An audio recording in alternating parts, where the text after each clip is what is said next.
கடந்த சில வாரங்களா எங்கும் விஜய் எதிலும் விஜய் அப்படின்ற மாதிரி நம்ம சிஎம் விஜய் அவர்கள் சிஎம் ஆகிறதுக்கான போராட்டங்கள் மக்கள் மத்தியில ரொம்ப அதிகமான ஒரு எதிர்பார்ப்பு இருந்த நிலையில எல்லா பக்கத்துலயுமே விஜய் அவர்களை பத்தின நியூஸ் தான் இருந்தது. அதுக்கு காரணம் விஜய் அவர்கள் சிஎம் ஆனார்னா எல்லாத்தையுமே அவர் மாத்திடுவாரு, நமக்கு ஒரு விடிவு காலம் வந்துரும்ட்டு மக்களுடைய எண்ணமா இருந்துட்டு வருது. கண்டிப்பா அது நல்ல ஒரு விடிவு காலமா தான் அமையும். இந்த நிலையில தான் இப்ப எந்த நியூஸை திரும்பினாலும் கொலை, கொள்ளை, கற்பழிப்பு, பாலியல் வன்கொடுமை, சிறுமி கடத்தல், குழந்தை கடத்தல், இந்த இடத்துல கரண்ட் பிரச்சனை, இது போல நிறைய பிரச்சனைகளை கோடிட்டு காட்டிட்டு வராங்க எல்லா நியூஸ் சேனல்லையும். ஸோ இது எல்லாத்துக்குமே ஒரு முற்றுப்புள்ளி கண்டிப்பா வரும். இருந்தாலும் இந்த நிலையில இப்படிப்பட்ட ஒரு சம்பவம் நடந்திருக்க கூடாது. ஏன்னா 10 வயது சிறுமிக்கா இப்படிப்பட்ட ஒரு கோர சம்பவம் அப்படிதான் மனசு பதறுது. அதுக்கு காரணம் அம்மாவுடைய ஒரு அலட்சியத்தன்மை அப்படின்ட்டு ஒரு பக்கம் சொன்னாலும், இன்னொரு பக்கம் எல்லா பேரண்ட்ஸும் இப்படிலாம் கிடையாது, எல்லாருமே அவங்க குழந்தைங்க நல்லா இருக்கணும், பத்திரமா பார்த்துக்கணும் அப்படின்னு தான் நினைக்கிறீங்க.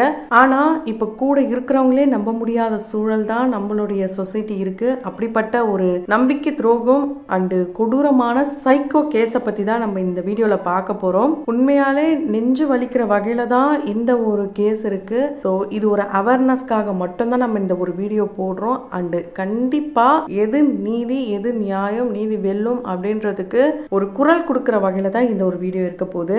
கோவை சைக்கோ கேஸ் இதை தான் பார்க்க போறோம். கோவையில 10 வயசு சிறுமியை கடத்திட்டு போயிட்டு கொலை செஞ்சது வேற யாருமே இல்ல, அந்த குழந்தைக்கு தெரிஞ்ச நபர் மூலமா தான் இப்படிப்பட்ட ஒரு சம்பவம் நடந்திருக்கு. மே 21 அம்மா வீட்டு வேலை பார்த்துட்டு இருக்கும் போது பசங்க 2 பேரும் வெளியே விளையாடிட்டு இருக்காங்க. அந்த நேரத்துல தான் இந்த குழந்தைய காணும் எல்லாரும் தேட ஆரம்பிக்கிறாங்க. 5 மணிக்கு காணாம போன குழந்தைய தேடுறாங்க. அவங்க அப்பா 7 மணிக்கு வராரு. அது வரைக்குமே குழந்தை கிடைக்கலன்றதுனால போலீஸ் கம்ப்ளைண்ட்லாம் கொடுக்குறாங்க. போலீஸார் ரொம்ப வேகமாவே செயல்பட்டு குழந்தை எங்க இருக்கும் அப்படின்ட்டு சிசிடிவி கேமரா எல்லாத்தையுமே ஆக்டிவா இருக்கிற கிட்டத்தட்ட 250 இருந்து 300 சிசிடிவி ஃபுட்டேஜை எடுத்து சர்ச் பண்ணி பாக்குறாங்க. அப்பதான் கூட இருந்த இந்த நபரா அப்படின்ட்டு அதிர்ச்சியான ஒரு விஷயம் வெளிப்படுது. ஸோ யாரு என்ன நடந்திருக்குன்னா, கார்த்திக் அப்படின்ற ஒரு நபரும் மோகன்ராஜ் அப்படின்ற ஒரு நபரும் சேர்ந்து பிளான் பண்ணி இந்த சிறுமியை கடத்திட்டு போயிட்டு கொலை பண்ணிருக்காங்க. ஸோ இந்த கொலைக்கு பின்னாடி திட்டமிட்ட ஒரு சதியா, பணத்துக்காக ஒரு விஷயமா அப்படின்னு கேட்டீங்கன்னா அதுவும் இப்ப இன்வெஸ்டிகேட் பண்ற வகையில தான் நிக்குது. ஏன் அப்படின்னா, ஒரு குழந்தை காணோம், அதே மாதிரி அந்த குழந்தை பெணமா நமக்கு கிடைக்குதுன்னும் போது அப்ப அந்த தாயோடைய முகமும் சரி, மனசும் சரி, அவங்க எப்படி இருப்பாங்கன்றத நமக்கு தெரியும். ஆனா இந்த பொண்ணுடைய அம்மா பிரஸ் மீட் கொடுத்துட்டு இருக்காங்க. அதை பார்க்கும் போது நிறைய சந்தேகங்கள் அந்த பிரஸ்காரங்களுக்கும் வருது. அவங்களும் திரும்ப திரும்ப நோண்டி கேள்வி கேட்கறாங்க. இவங்க 2 பேர் மட்டும் இல்லாம அவங்களுடைய தாயுமே இன்வெஸ்டிகேட் பண்ணி தான் ஆகணும். இது ஒரு கோரிக்கையாவே வைக்கலாம். ஆனா இந்த நிலையில இந்த தாயோடைய சிஸ்டர் ஒருத்தங்க இருக்காங்க. அவங்க அம்மாவுக்கு தெரியாமலே அந்த உடலை ஏன் எரிச்சாங்க, அப்பாவுடைய அக்கௌண்ட்டுக்கு கடைசி 1 மணி நேரத்துல 7 லட்சம் வந்தது, அதுவும் இல்லாம எல்லாருமே அவங்க அப்பா பக்கம் ஏன் திரும்பினாங்க, அப்பாவை மட்டுமே வச்சு அந்த குழந்தையோட உடலை ஏன் எரிச்சாங்க, இப்படி எல்லாம் கேள்வி கேட்டது மட்டும் இல்லாம எங்களுக்கு நிதி வேண்டாம், நீதி தான் வேண்டும், என்னுடைய சிஸ்டர் ரொம்ப தனியாயிட்டா, அவங்க அம்மா வீட்டு சைட்லயும் சரி, கணவர் வீட்டு சைட்லயும் எந்த சப்போர்ட்டுமே இல்ல, அவ தனியா இருக்கா, அவளுக்கு ஏதாவது ஒரு வேலை வாய்ப்பு வாங்கி தரணும், கண்டிப்பா இந்த கோரிக்கையை சிஎம் சார் பார்க்கணும், எங்களுடைய குழந்தைக்கு நீதி வேண்டும், நீதி வேண்டும்ட்டு இப்படி வேலை வாய்ப்பு வரைக்குமே இப்போ பேட்டி கொடுத்துட்டு இருக்காங்க. இது எப்படி நம்ம எந்த கணக்குல சேர்க்கறதுன்னு தெரியல.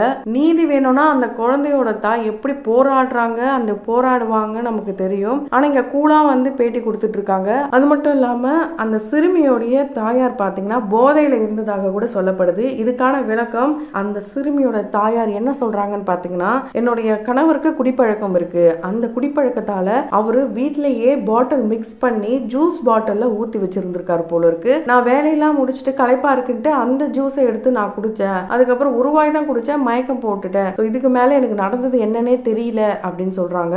அது மட்டும் இல்லாம அவங்க கணவர் 7 மணிக்கு வந்தது, அந்த போலீஸ் ஸ்டேஷன்ல கம்ப்ளைண்ட் கொடுத்தது, இது எல்லாமே இவங்க ஒரு வீடியோல என்ன சொல்லியிருக்காங்கன்னா, அவங்க போதையில் இருந்தாங்க, மறுநாள் தெளிஞ்சாங்கன்னு சொன்னாலுமே இன்னொரு பக்கம் அவங்க கணவர் வந்தது, கூட இருந்தது, இவங்களே கூட போயிட்டு அந்த குழந்தைக்காக சர்ச் பண்ணது, இது எல்லாம் பண்ணாங்கன்னு சொல்றாங்க. ஸோ இதுல எது உண்மை எது பொய்னே தெரியல.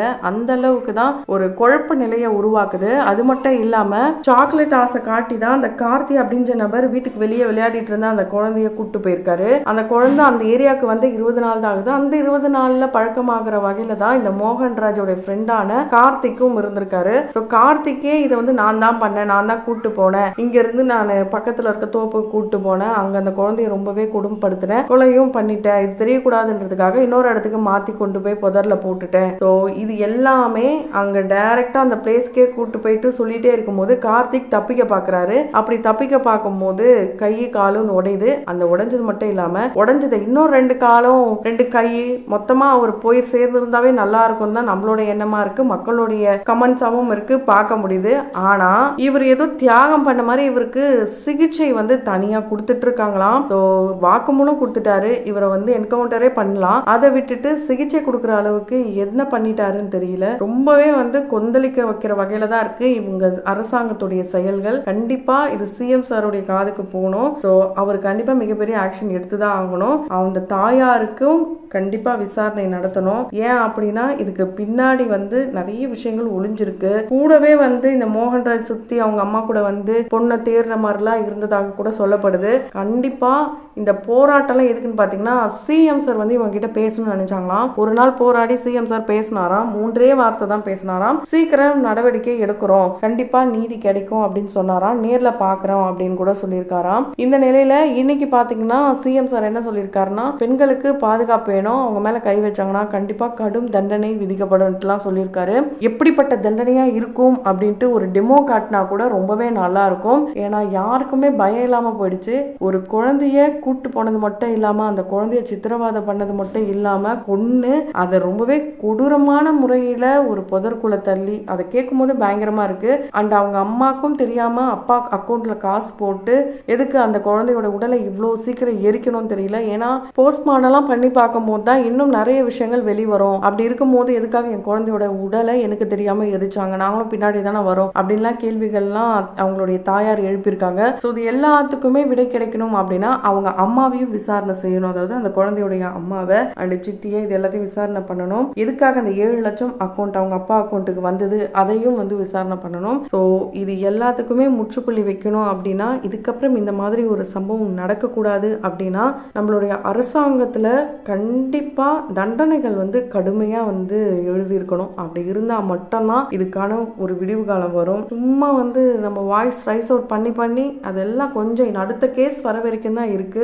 உண்மையாலே இந்த குழந்தைக்கு நடந்த மாதிரி எந்த குழந்தைக்கும் நடக்கக்கூடாது. ஸோ பேரண்ட்ஸுக்கு ஒரே விஷயம் தான், தெரிஞ்சவங்க நம்ம கூட பழகினவங்க அப்படிலாம் சொல்லி குழந்தைங்களை அவங்கள நம்பி விட்டு போக முடியாத சூழல்ல தான் நம்ம இருக்கும். அதை புரிஞ்சுக்கோங்க. ஸோ குழந்தைங்க கிட்டயும் சொல்லி புரிய வைங்க, யாரும் எங்க கூட்டாலும் வரக்கூடாது, போகக்கூடாது, அப்பா அம்மா நாங்க வந்தா மட்டும்தான் நீங்க வரணும் அப்படின்னு சொல்லுங்க. ஸோ குழந்தைங்களை சேஃபா பார்த்துக்கோங்க. அந்த குற்றவாளிக்கு கண்டிப்பா கடுமையான தண்டனை கிடைக்கும் அப்படின்ற நம்பிக்கையோட நம்ம நீதிக்காக காத்திருப்போம். எந்த மாதிரி தண்டனைகள் கொடுத்தா நல்லா இருக்கும்ன்றத நீங்களே கமெண்ட் பாக்ஸ்ல கமெண்ட் பண்ணலாம்.